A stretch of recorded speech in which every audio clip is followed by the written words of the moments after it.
Hello, Ben Atkinson here, author and director of holyclubs.com. I want to welcome you to Holy Clubs. This is a time where ordinary people, they're called to do extraordinary things. And I'm someone who's ordinary, that God called to do extraordinary things, and I believe you are too. This is the time where we're going to becoming a Holy Clubs teacher. Maybe you're preparing to get ready to teach one of the firm foundations, one of the 24 life-changing moments. And I want to encourage you we're going to go through these 9 simple things that I've learned in my 20 plus years of leading small groups. These are the 9 things, if I could put them together and say, here's what I would give you when you're getting ready to teach. Maybe this is your first time. Maybe you're already seasoned and having taught many, many times. And hopefully some of these will enhance or encourage you to go and teach. And it might be frightful for some of you to teach, but I want to encourage you. This is a moment where the Lord will meet you as you step out. And that's why we're calling it faith. Faith is when we jump out of that boat, we go out where the Lord is. And I want to tell you a quick story. I remember a young gal, she came to me and said, the day before, she said, I just can't do this. I can't teach. I've never done this before. And I encouraged her. She went through these steps. As she did, the Lord met her and she did an amazing job. Her heart came alive. She became a new person. So also, before we get to the end, or at the end of this, I want to encourage you. I have a testimony here, a video testimony of a business leader who runs his own coffee business, my friend Joshua. And this man took time to go through Holy Club's firm foundations. And as he did, it really blessed him. As an entrepreneur, as a leader, as a ministry leader, God used firm foundations to change his life. I want you to check out the testimony at the end. So, of these 9 things, the first of what we need to do is you've got to prepare. As someone who's getting ready to teach, it's important for you to go through this ahead of time. So hopefully your facilitator already told you which one of the life-changing groups, these 24 groups, which one you are assigned. Maybe it's group 10. And so if it's group 10, I want to encourage you take this, and maybe you have a week to prepare. I encourage you to go through the notes line by line. There's Bible verses. I will encourage you to look up the Bible verses and spend time going in and looking at those Bible verses, seeing how the notes correlate, maybe writing your own little personal notes. So I encourage you to go through that. Take time. Make this maybe your quiet time, what you're doing in the morning. Next, encourage you to pray while you're preparing, but then each day as you're going through this, but also pray for the people that you're going to be teaching. It's important for you to get connected to what God thinks and feels about him. I just ask, Lord, before I teach, I always just ask this, Lord, how can I please you? How can I bless the people around me? So it's important to pray for the people.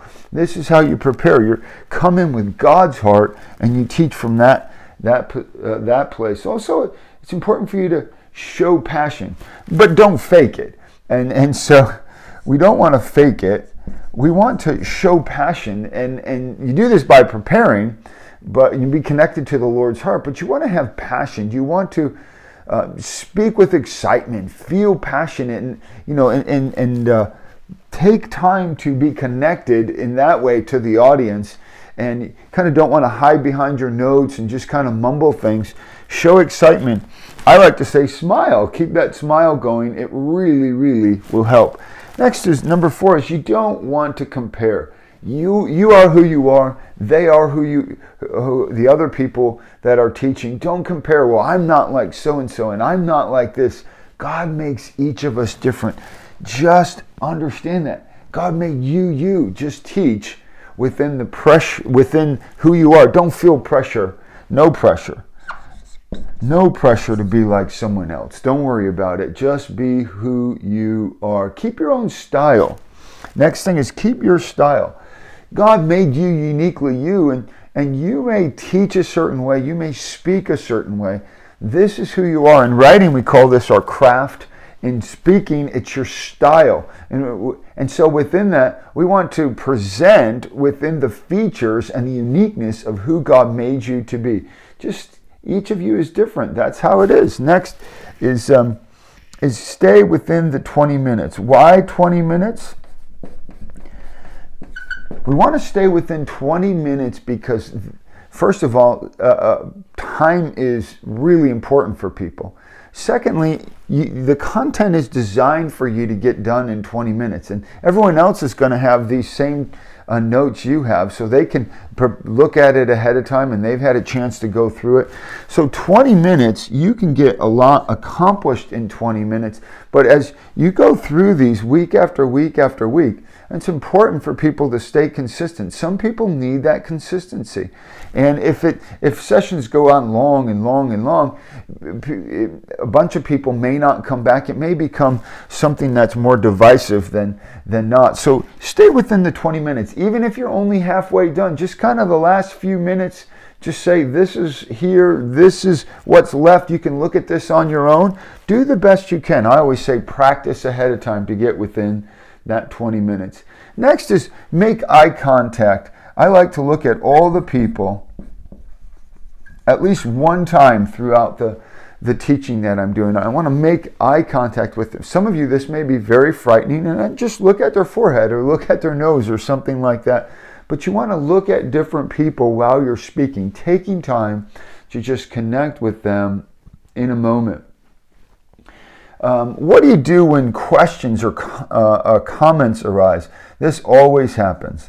You know, there's always someone who jumps in and maybe they feel they know more. And if this is someone who's divisive, you want your facilitator really to jump in and take time to go over that. But if questions arise, do the best you can to answer it. Don't lie or don't go outside the boundaries of the knowledge that you have. Maybe the group can answer the question.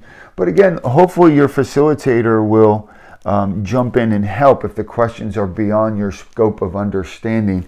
Just stay within the boundaries of what you know. Hopefully you or the group can take care of it.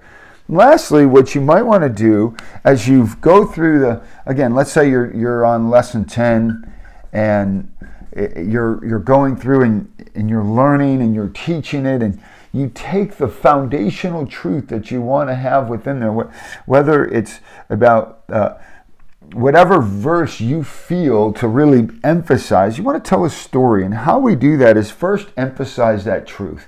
Maybe share the Bible verse. Again, this is about the Word and the Spirit coming together. We want to take the truth of the Word and we want to tell the story of the Holy Spirit, and we put these two together and it comes alive. So tell the truth. Tell the Word. You know, and sometimes you want to tell a parable about this. And what I mean by that is you tell a little story in nature or around you that can help you help the people understand. And then add lastly something personal, a personal story. Jesus did this all the time. You know, he did the parable. He told the truth about you've got to go after the Word of God and persist it. It grows inside you if you cooperate with it. When he talked about the kingdom of God is like a seed, and you've got to sow the seed in good soil. And so he told a parable. He told a little story about a truth about the kingdom of God is like a seed. And then you can make that personal. Maybe say, here's a truth in my life that I put in my life, and maybe you took care of it, maybe you didn't. You can do this all really within 3 to 5 minutes. And so you may or may not get to that point, but if you do, it's something that will hopefully be helpful. Again, this is Becoming a Holy Clubs Teacher. You can read right here everything that you need to read and get more in depth on this. And again, I want to encourage you to listen to this video testimony from my friend Joshua Walker, business leader who did Holy Clubs Firm Foundations. God bless.